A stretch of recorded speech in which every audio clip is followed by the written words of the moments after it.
Most people will work their entire lives, earn money, spend money, worry about money, and still end up financially broken. Not because they didn't try, not because they were unlucky, not because the system was rigged in some abstract way, but because of one simple reason that almost nobody notices early enough. And once you see it clearly, it becomes impossible to ignore. Here it is. Most people never learn how to delay gratification in a structured way. That's it. That is the silent pattern behind lifelong financial struggle.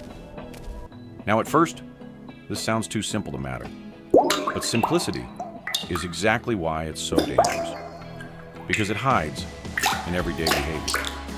Let's break it down. Most people earn money and immediately assign it emotional purpose. Stress relief, comfort, status, entertainment, escape. Money arrives and disappears almost instantly. Not always on big things, but on constant small leaks. A purchase here, a subscription there. I'll have a large cappuccino, please. Of course. That'll be $7.50. A habit of, I deserve this, after stress.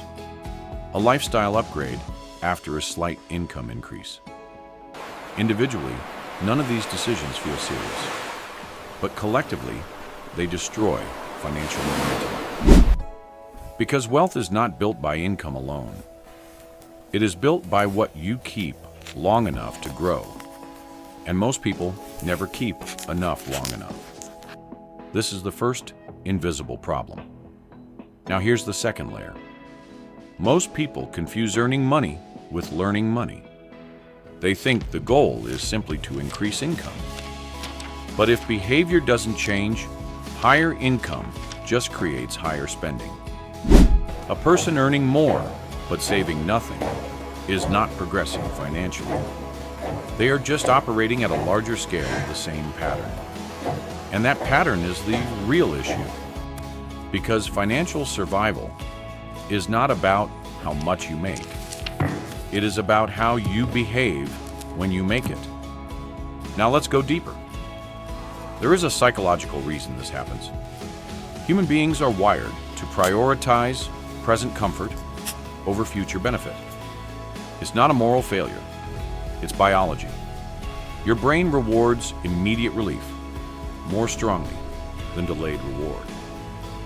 So when money comes in, the natural instinct is not to preserve it, but to use it. And without discipline, that instinct wins almost every time. This is why most people stay financially stagnant, even when their income increases. Because the increase goes into consumption, not structure. Now here is where everything becomes clearer. Financial freedom is not built by making money. It is built by controlling money. And control is not about restriction. It is about direction. Where your money goes determines where your life goes. But most people never decide intentionally. They react. Bills, impulses, pressure, social expectations, emotional decisions.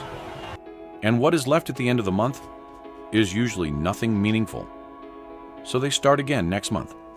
Same cycle, same pattern, same outcome. Years pass like this, and something strange happens over time. The pattern becomes identity. I'm not good with money. I never have enough. Money just disappears. But these are not truths. They are descriptions of habits, repeated long enough to feel permanent. Now here is the uncomfortable reality. Most people don't die broke because they never earned money. They die broke because they never broke the cycle of immediate consumption. And because they never learned one crucial skill: to let money exist without touching it, to allow money to grow instead of disappear, to prioritize future stability over present comfort. That is the real divide. Not intelligence, not background, not opportunity, but behavior under temptation. Now let's go deeper into what separates financially stable people from financially struggling ones. It is not extreme wealth strategies. It is simple structure. They pay themselves first. They think in time, not impulses. They separate needs from wants. They delay rewards intentionally, not accidentally. And because of that, they slowly build a buffer most people never create. That buffer becomes security. Security becomes options. Options become freedom. But most people never reach the buffer stage because they never slow down their consumption long enough to build it. Now here is another hidden truth. Modern life makes this worse. Everything is designed to make spending easier than saving. One-click purchases, instant delivery, constant advertising, social comparison.